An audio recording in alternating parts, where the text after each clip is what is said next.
Welcome to the Delaware Water Gap National Recreation Area, Mount Tammany Geology Hike video podcast series.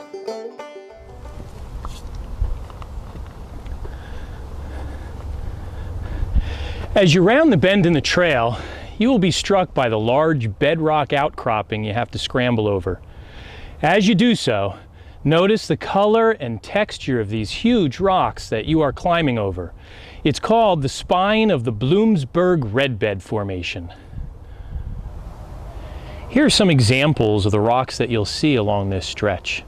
These rocks vary in color from kind of a greenish gray to a red the closer you get to the first overlook.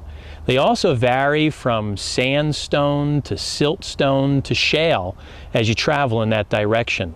Each rock tells a story of how it was formed and how it got to be where it is today. The color of the rocks tells you a story of chemistry.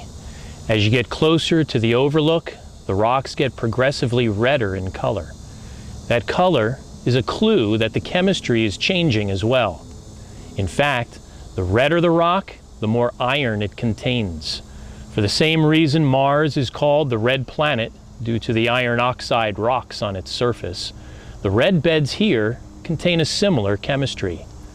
The texture of the rocks tells you another story. The progression from sandstone to siltstone to shale indicates a change in the size of the particles that make up the rocks.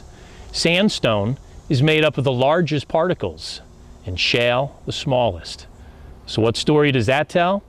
Well, larger particles found in sedimentary rocks are generally the result of forming in faster moving water, while smaller particles can only settle out of much slower moving water.